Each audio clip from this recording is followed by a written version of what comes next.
একদিন একটা ছাগলের পালে একটা বাঘিনী এসে পড়ল।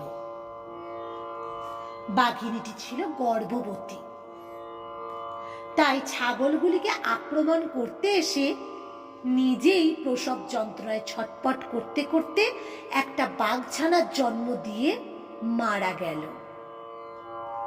অবশেষে পড়ে রইল ছাগলের পালে ওই বাঘছানাটি। কি আর করে, ছাগলের মতোই সে মানুষ হতে লাগলো ছাগলের পালে। ছাগলগুলো ঘাস খায়, সে বাঘের ছানাটিও ঘাস খেতে লাগলো।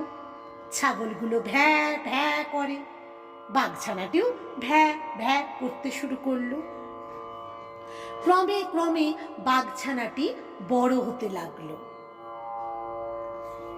একদিন ছাগলের পালে ওই বাঘছানাকে দেখে অন্য আরেকটি বাঘ খুব অবাক গেল।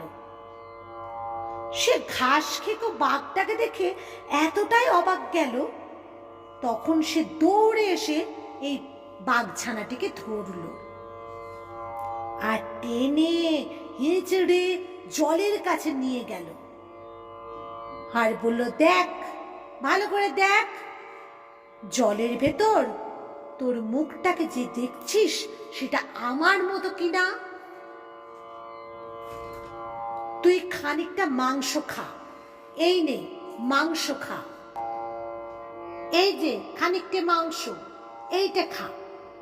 এই বলে তাকে জোর করে খাওয়াতে লাগলো। সে কোনো মতে খাবে না, ভ্যা ভ্যা করছিল।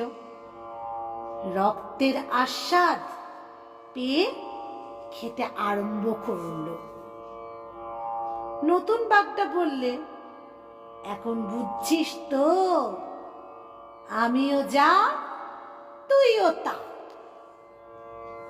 আয় আমার সাথে চলে আয়, বনে যেতে হবে তোকে, তোর যেখানে স্থান সেখানেই তোকে থাকতে হবে।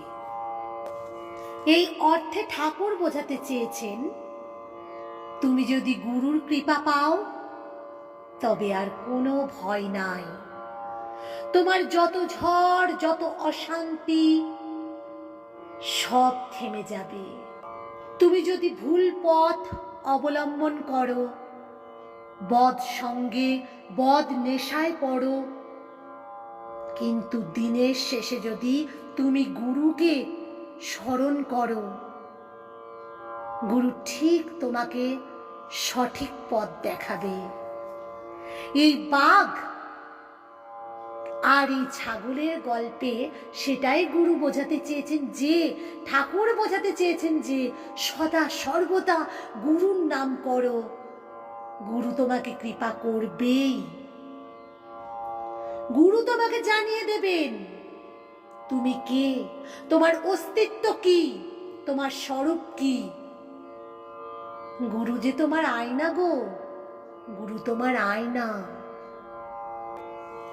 তিন টান এক হলে তবেই তিনি দেখা দেন।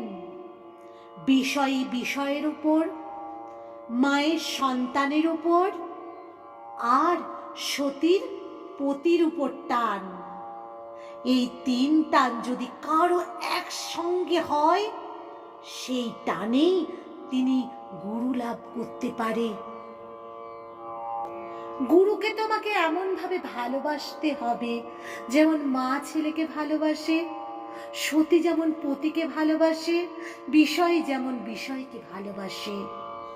এই তিনজনের ভালোবাসা যেমন একত্রে তিন টান, যতখানি ততখানি টান দিয়ে যদি তুমি গুরুকে ভালোবাসো তবেই তোমাকে গুরু কৃপা করবেন।